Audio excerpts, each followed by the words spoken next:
Vous êtes chez Tartampion, salut à tous, toujours à Octogone.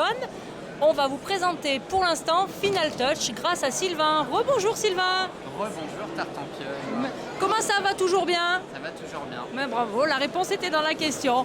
Alors est-ce que tu peux nous expliquer Final Touch, mais d'abord nous dire un petit peu quel type de jeu, combien de joueurs, etc. La petite fiche habituelle alors. Ouais, alors c'est un petit party game à base de cartes qu'on peut jouer assez jeune, je dirais à partir de 8 ans, c'est-à-dire c'est ce qui est écrit sur la boîte. À partir de 8 ans. Une partie ça dure une quinzaine de minutes, ça tout casser, donc on peut en faire plusieurs, éventuellement d'affilée. C'est pour 2 à 4 joueurs, voilà, la mécanique est toute simple, on peut l'expliquer en 5 minutes, ce que je vais faire d'ailleurs. Mais c'est parfait, alors je vois que tu es lancé, vas-y, on suit tes explications. Alors l'histoire c'est qu'on est des faussaires, on essaye de reproduire des toiles célèbres pour essayer de les vendre le plus cher possible. Voilà, donc on a dans notre jeu des petites touches de couleurs qu'on va essayer d'appliquer sur les tableaux. D'accord. On a toujours une main de 5 cartes, on joue alternativement, alors là on va jouer à 2, donc on va jouer l'un contre l'autre tout simplement. À 3 ou 4, on joue en équipe. D'accord. Voilà, c'est un petit peu différent à plus de joueurs. Alors, à mon tour, je vais pouvoir poser de 1 à 5 cartes, c'est-à-dire la totalité de ma main, pour le tableau qui est en cours, qui est celui-ci. Alors, on a plusieurs choses sur le tableau. On a les points de victoire que peut rapporter le tableau s'il est terminé normalement. On a les points de victoire, en gros c'est des dollars, voilà. On va pouvoir gagner s'il est terminé d'une façon que je vais vous expliquer tout de suite. Et là, on a les couleurs qui nous sont imposées pour terminer le tableau dans les conditions normales. Alors comment ça se passe? Déjà le but du jeu. Le premier joueur à atteindre la somme de 25 $, c'est-à-dire 25 points, remporte immédiatement la partie. D'accord. Alors à mon tour de jeu, je vais poser des cartes. J'ai 2 façons de poser des cartes. De ce côté-ci, je vais peindre le tableau normalement, c'est-à-dire que je vais essayer de respecter les couleurs qu'on m'impose ici. Je vais par exemple pouvoir jouer comme ça. Je respecte puisque j'ai posé 2 rouges, on m'en demande, j'ai posé un jaune, voilà. J'aurais pu poser, j'ai dit, de 1 à 5 cartes. J'aurais pu jouer aussi différemment, par exemple si j'avais eu 7 mains.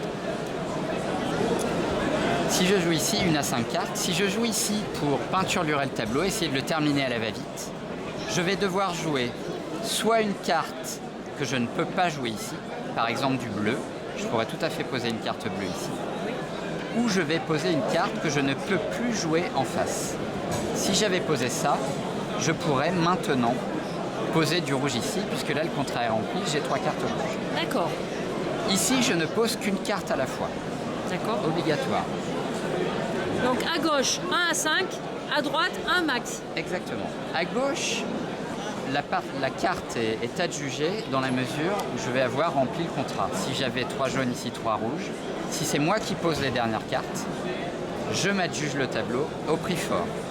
Alors on va regarder ces d'autres tableaux parce qu'ils ont quand même des particularités, n'est-ce pas? Voilà, ce sont des parodies de tableaux célèbres qu'on peut trouver dans les musées. Voilà. Donc là, Sauf que dans les musées, on voit pas ça. Voilà, là, de mémoire, c'est la création du monde, c'est le plafond de la chapelle Sixtine, sauf que ça ressemble pas vraiment à ça en vrai. Le tchèque n'existait pas encore. Non, je ne crois pas. Non. Et du coup, pour avoir jeté un œil aux illustrations, ça vaut le coup de prendre le temps de les regarder une par une, c'est assez drôle. Hein. Absolument. Alors. Donc là, j'ai terminé le tableau dans les conditions normales, je marque le maximum des points. D'accord.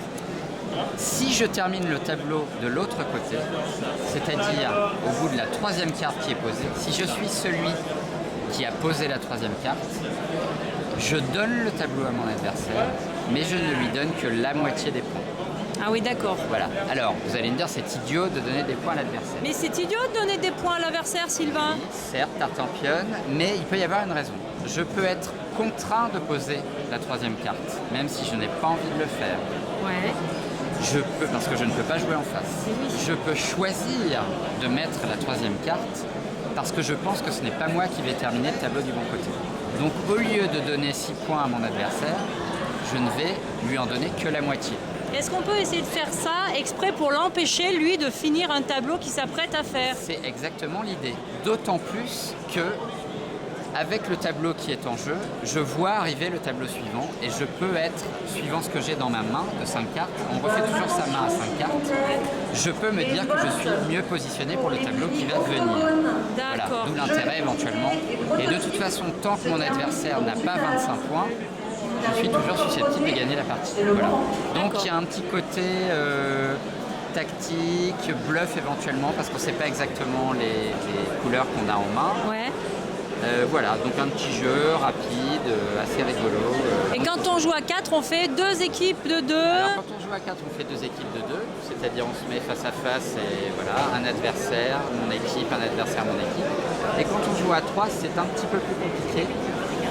On joue en équipe dans la mesure où les cartes qu'on va donner à l'adversaire, on va les placer entre les 2 adversaires en face. C'est-à-dire qu'à la fin, ils vont marquer de façon commune les points qui se trouvent entre eux deux. D'accord. Ils vont marquer leurs points à eux, Ouais. les tableaux qu'ils auront terminés eux-mêmes normalement, Ouais. ainsi que les points qui sont à leur droite et à leur gauche. D'accord, donc il y a Le quand premier même qui a 25. la possibilité de jouer à 3, quoi. Absolument. Et Voilà. c'est pas par défaut, hein, mais c'est un autre jeu. Ouais. On joue, on joue pour soi, mais avec les cartes qui sont à droite et à gauche. Bon, eh bien écoute, je pense que tu as fait le tour des règles pour Final Touch. Voilà. Donc toujours un jeu Space Cowboy qui lui n'est pas en version prototype, qui existe vraiment Qui est sorti déjà depuis un petit moment. et qui donc est disponible chez tout le monde. Ah bah c'est parfait. Voilà. Sylvain, je te remercie pour le temps que tu m'as accordé. Mais avec plaisir. À très bientôt, merci. bientôt. Au Amusez-vous revoir. bien, au revoir.